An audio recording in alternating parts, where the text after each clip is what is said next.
تو اس لیے اگر یہ معاملہ جو صدیق رضی اللہ عنہ کے سامنے پیش ہوا اس کو میراث کا معاملہ مانا جائے تو رسالت مآب نے جو کچھ فرمایا وہ سیدنا صدیق سے بڑھ کر کس کی روایت ہو سکتی تھی کہ جس کو قبول کرنے سے انکار کر دیا جائے؟ وہ فرما رہے ہیں کہ آپ نے یہ کہا تھا کہ ہم انبیاء لا نرث ولا نورث، نہ ہم کسی چیز کے مالک بنتے ہیں جو دنیا میں ہوتا ہے بس اس کو استعمال کر لیتے ہیں، نہ اپنی میراث چھوڑ کے جاتے ہیں کہ وہ لوگوں میں تقسیم کی جائے، جو ہم چھوڑتے ہیں ما ترکنا صدقہ وہ اللہ کی راہ میں خرچ کر دیا جائے۔ اگر اس زاویے سے انہوں نے دیکھا یہ بھی بالکل ٹھیک ہے، اور اگر دوسرے زاویے سے دیکھیے جو قرآن نے بیان کیا ہے کہ یہ در حقیقت یعنی فدق اور اس طرح کے باغات وغیرہ یہ کوئی ذاتی ملکیت تھے ہی نہیں، یہ تو اللہ تعالیٰ نے قومی املاک کی حیثیت سے محفوظ رکھ لیے تھے، اور یہ فرمایا تھا بلکہ اسی میں یہ اصول بیان کیا ہے،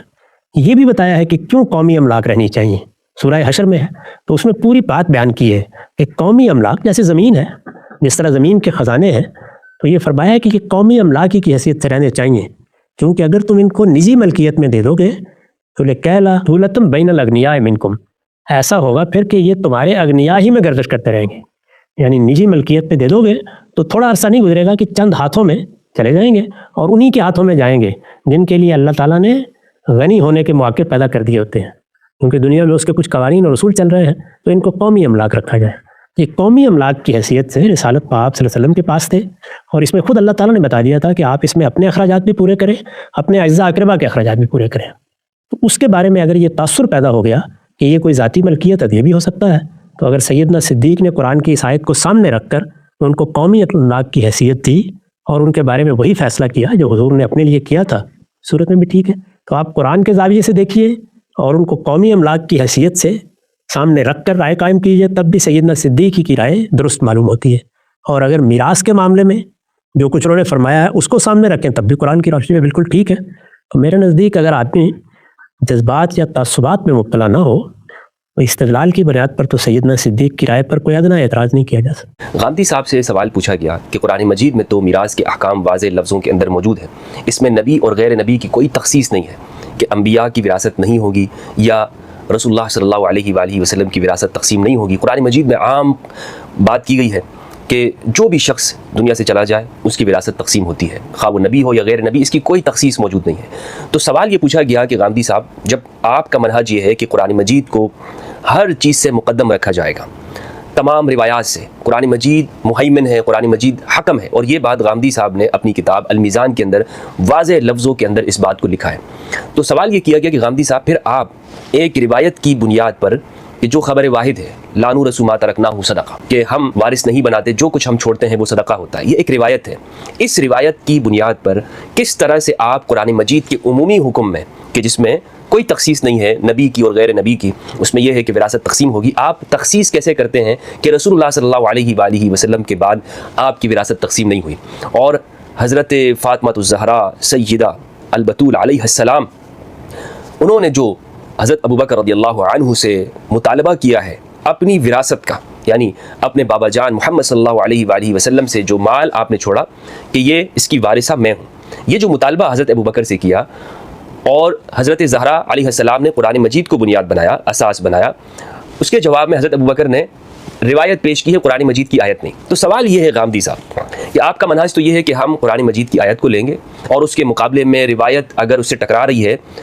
تو اس کو نہیں لیا جائے گا، بلکہ میزان میں آپ کے سامنے پیش کرتا ہوں، اس میں جو الفاظ غامدی صاحب نے لکھے ہیں ان لفظوں کو آپ دیکھیں تو غامدی صاحب واضح لفظوں میں یہ لکھ رہے ہیں کہ قرآن مجید کی کسی آیت کی تخصیص روایت کے ذریعے نہیں ہو سکتی، حتیٰ کہ پیغمبر کو بھی یہ حیثیت اور مقام نہیں ہے کہ وہ کسی آیت کی تحدید اور تخصیص کر سکے۔ تو غامدی صاحب پھر کس طرح سے آپ یہاں پر حضرت ابوبکر رضی اللہ تعالیٰ عنہ کے جو انہوں نے روایت پیش کی ہے، آپ اس روایت کی بنیاد پر قرآن مجید سے ایک ایکسیپشن اور ایک استثناء دیتے ہیں؟ تو یہ سوال کیا گیا، اس کے جواب میں غامدی صاحب نے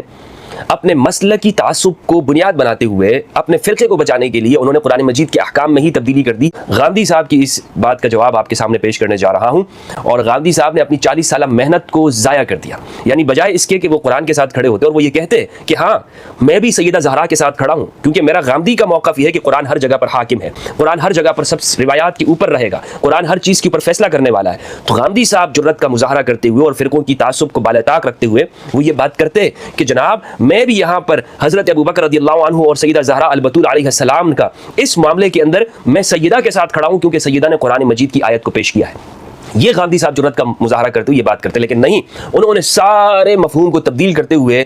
अपनी मेहनत को ज़ाया करके अपने उसूलों से भी हाथ उठा लिया। और जिस पर मुझे कुरान मजीद की आयत, इसका ये हिस्सा आपके सामने पढ़ना चाहूँगा। अला सा मा यज़िरून। बहुत ही अफसोस की बात है गांधी साहब जो कुछ आप बोल रहे हैं, बहुत ही अफसोस की बात है कि आप यहाँ पर सैयदा ज़हरा जो कि कुरान के साथ खड़ी हैं, कि जिन्होंने कुरान मजीद की आयत को पेश किया और जिन्होंने कोई रिवायत अपनी गुफ्तगू के अंदर पेश नहीं की, अपने मुकद्दमे में, अपनी बुनियाद में, लेकिन आपने कुरान मजीद की आयत को भी सिर्फ फ़िरक़े की मोहब्बत की वजह से आपने छोड़ दिया और वहाँ पर आप रिवायत को असास बनाकर आपने कुरान मजीद की आयत से भी एक्सेप्शन उसको दे दी और एक इस्तिस्ना वहाँ पर दे दिया। गांधी साहब ये कहते हैं कि कुरान मजीद में जो हिस्से बयान हुए हैं, ठीक है, ये हिस्से कुरान में बयान हैं और यहाँ पर एक जानिब रिवायत मौजूद है, हज़रत अबू बकर रज़ियल्लाहु अन्हु ने पेश की, और गांधी साहब ये भी मान रहे हैं कि ये खबर वाहिद है, जिस तरह के इनसे सवाल करने वाले ने कहा है। लेकिन इस खबर वाहिद की बिना पर गांधी साहब ने कुरान मजीद की आयत में जो तखसीस की है, क्या ये गांधी के मनहज से मुवाफ़क़त रखती है? ये अल-मीज़ान है मेरे सामने जनाब, ये पुराना नुस्खा है अल-मीज़ान का, और इसमें मैं आपको बताता चलूँ कि गांधी साहब इन्होंने लिखा क्या है भाई कुरान मजीद के बारे में। ये पहले मैं आपको गांधी साहब का मनहज ज़रूर बताना चाहूँगा। दोस्तों, वीडियो थोड़ी सी तवील हो जाएगी, लेकिन इस वीडियो को आप आखिर तक मैं चाहूँगा कि गुजारिश करूँगा कि आप देखिएगा, क्योंकि इसमें गांधी साहब के मनहज का शुरू से आखिर तक मुकम्मल पोस्टमार्टम किया गया इंशाअल्लाह अज़्ज़ा वजल। सफ़ा नंबर 24 पर गांधी साहब ये बात लिखते हैं, कहते हैं मीज़ान और फ़ुरक़ान के उन्वान से ये बात कहते हुए लिखते हैं, चौथी चीज़ ये है कि कुरान मजीद इस ज़मीन पर हक़ और बातिल के लिए मीज़ान और फ़ुरक़ान और तमाम सिलसिला वही पर एक मुहैमिन की हैसियत से नाजिल हुआ है। अल्लाहुल्लज़ी अनज़ल किताब बिल हक़्क़ि वल मीज़ान अशूरा।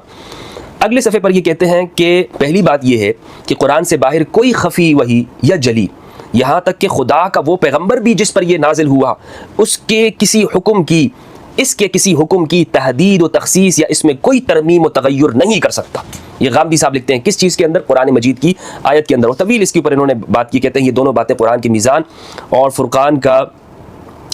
लाजमी तकाज़ा हैं, इनके बारे में दो राय नहीं हो सकती कि कुरान मजीद जो है इसमें जो कुछ बात आ गई है उसको उसी तरह से लेंगे। सफ़ा नंबर 57 पर ये बात लिखते हैं, तफसीर के ज़न्नी माखज़ों में सबसे अशरफ और सबसे ज़्यादा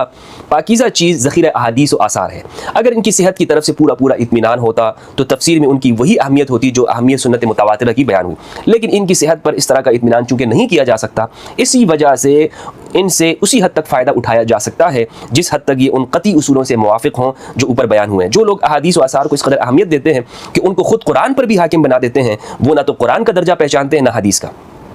बात समझ में आ गई? यानी अहादीस ये कुरान मजीद पर हाकिम नहीं है। अहादीस यानी उनको हम ज़रूर लेंगे तो सही, लेकिन असल जो बात है वो कुरान मजीद की है। सफ़ा नंबर 63 पर लिखते हैं हदीस का मतन के उन्वान से कि एक ये कि उसमें कोई भी चीज़ कुरान के ख़िलाफ़ ना हो,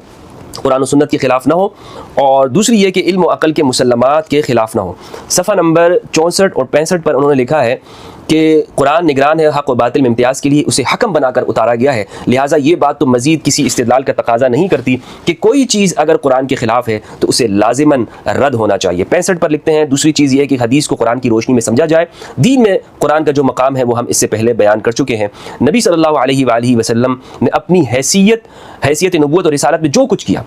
उसकी तारीख़ का हतमी और क़ती माख़ज़ भी कुरान ही है। और भी इस पर इन्होंने कुरान मजीद की हाकिमियत के ऊपर जो गुफ्तगू की है वो आप इसमें मीज़ान के अंदर देख सकते हैं। तो बहरहाल दोस्तों, ये आपके सामने पेश करने का मकसद ये था अल-मीज़ान को, अगरचे बात तवील हो गई लेकिन ये ज़रूरी थी ये बात कि गांधी साहब का जो मनहज है, गांधी साहब का जो असास और जो बुनियाद फ़िक्र की वो किस चीज़ के ऊपर है? वो कुरान के ऊपर है। और रिवायात को, अगर वो रिवायत कुरान के मुखालिफ है तो हम फिर रिवायत को नहीं लेंगे। हत्ता कि रसूलुल्लाह की हैसियत, रसूलुल्लाह सल्लल्लाहु अलैहि वसल्लम के लिए भी उन्होंने ये अल्फाज इस्तेमाल किए कि आप भी कुरान की किसी आयत की तहदीद और तखसीस नहीं कर सकते। इसका मतलब ये है कि कुरान में है कि विरासत होनी चाहिए, यानी ये कुरान का एक आम हुक्म है। अब रसूल भी ये नहीं कर सकते गांधी साहब के अल्फाज के बकौल कि वो ये कहें कि ये इसमें नबी का हिस्सा नहीं है, नबी की विरासत नहीं होती। ये खुद गांधी साहब के इस उसूल के तहत ये बात सामने आ जाती है कि तहदीद और तखसीस नहीं हो सकती, क्योंकि कुरान मजीद ने तो आम बयान किया हर एक के लिए। ववारिस सुलेमान दाऊद के वारिस हुए। अब अंबिया की विरासत नहीं होती, ये कुरान में किसी जगह पर नहीं है। तो फिर गांधी साहब एक खबर वाहिद की बिना पर आप अपने पूरे मनहज को गिरा कर आप एक रिवायत को ले रहे हैं। किस वजह से? इसीलिए कि सिर्फ वहाँ पर एक फ़िरका है। आपके अंदर अगर हक की हिमायत होती ना गांधी साहब और जुर्रत होती तो आप सैयदा ज़हरा के साथ खड़े होते, क्योंकि सैयदा ज़हरा अल-बतूल अलैहिस्सलाम वो कुरान के साथ हैं और कुरान मजीद उन्होंने पेश किया। मुझे बताइए, अपनी इस पूरी ज़ख़ीरा अहादीस को खंगाल लीजिए कि फ़ातिमा अल-बतूल अलैहिस्सलाम ने, सैयदा ज़हरा ने एक भी अपनी पूरी गुफ्तगू के अंदर कुरान की आयत के बजाय रिवायत को पेश किया। बात है या नहीं है? आप कुरान की हाकिमियत की बात कर रहे हैं, अहलुल बैत तो कुरान के साथ हैं। آپ کو تو اہل بیت کے ساتھ ہونا چاہیے تھا.